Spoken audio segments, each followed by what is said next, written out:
నిజంగా guarantee success ఇచ్చే పనులు ఏవైనా ఉంటే ఈ ప్రపంచంలో ఆ పని కోసం పెద్ద క్యూ నిలబడి ఉండేది. అలాంటిదేం లేదు, మనం క్రియేట్ చేయాలి. You have to create the success. చాలా మంది నా దగ్గరికి వచ్చినప్పుడు సక్సెస్ఫుల్ బిజినెస్ ఐడియా ఇవ్వమంటుంటారు. సార్ ఒక మంచి ఫ్రెండ్ కావాలని అంటారు, ఒక అర్థం చేసుకునే భార్య కావాలని అనుకుంటారు. ప్రపంచంలో ఏది రెడీమేడ్ లేదు. సక్సెస్ఫుల్ బిజినెస్ ఎక్కడా లేదు, అర్థం చేసుకునే భార్య ఎక్కడా లేదు. అది కూడా చెప్తున్నా, మీకు కోపం వస్తుంటుంది కానీ నేను పూర్తి చేయలేదు సెంటెన్స్. అప్పుడే హస్బెండ్లు చప్పట్లు కొడుతున్నారు, బ్రహ్మాండ చప్పట్లు కొడుతుంటారు. నేను ఇది చాలా మంది చెప్తుంటా.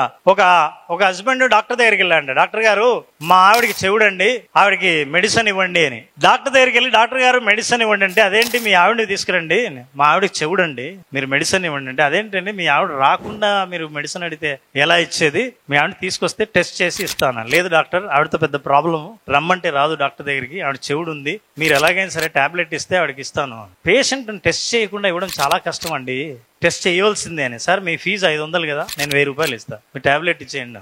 అయితే ఓ పని చేయండి, ఇది బాగానే ఉంది, టాబ్లెట్ నేను ఇస్తాను, నేను ఒక చిన్న ఎక్సర్సైజ్ చేస్తాను, అది చేయండి ఇంట్లో, దాని తర్వాత ఏం జరిగిందో నాకు చెప్తే దాన్ని బట్టి నేను టాబ్లెట్ ఇస్తాను అన్నాను. చెప్పండి డాక్టర్ ఏం చేయాలి? ఏం లేదు, మీ ఇంటికి వెళ్ళి ఇంటి బయట నుంచి మీ ఆవిడని పిలవండి, ఆవిడకి వినిపిస్తే చెవుడు లేనట్టే, వినిపించకపోతే ఓ పని చేయండి, ఓ 2 అడుగులు ముందుకేసి మళ్ళీ పిలవండి. ఇంకా వినిపించలేదా, మళ్ళీ 2 అడుగులు ముందుకేసి మళ్ళీ పిలవండి. ఇలా ప్రతిసారి 2 అడుగులు ముందుకేసి వేసి వెళ్తూ మళ్ళీ పిలవండి.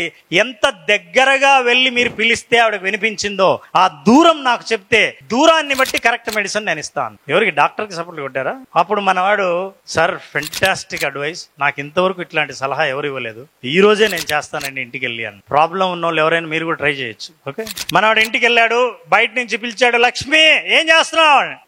చెవుడు కదా అని 2 అడుగులు ముందుకేసి మళ్ళీ పిలిచాడు, లక్ష్మి ఏం చేస్తున్నావు అని. మళ్ళీ వినిపించలే, ఇది మామూలు చెవుడు కాదే అనుకున్నాడు. మళ్ళీ 2 అడుగులు ముందుకేసాడు, మళ్ళీ పిలిచాడు. పాపం ఆవిడ వంటింట్లో కూరగాయలు తిరుగుతోంది, ఈయన గట్టిగా పిలిచాడు, దగ్గరికి వెళ్ళాడు, చెవి దగ్గరికి వెళ్ళి లక్ష్మి ఏం చేస్తున్నావు అని అడిగాడు. అప్పుడు లక్ష్మి చెప్పింది, ఇప్పటికి 5 సార్లు చెప్పాను కూరగాయలు తిరుగుతున్నా అని.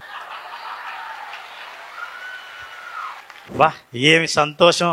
కాదు, తప్పు మొగుడిదే భార్యది కాదు అని తెలిస్తే ఏమి ఈలలో పాపం ముందు వాళ్ళు నవ్వడం మొదలు పెట్టారు, మొత్తం కొంచెం ప్లేట్ ఇట్లా తిరుగుతూనే ఇప్పుడు వీళ్ళందరూ చప్పట్లు కొట్టడం మొదలు పెట్టారు. Very good. నేను ఎందుకు చెప్తున్నానంటే, జనరల్ గా మనం ఎప్పుడు ఎదుటి వాళ్ళదే తప్పు మంది కాదు అని అనుకుంటాం, మనం సరిగ్గా వినం.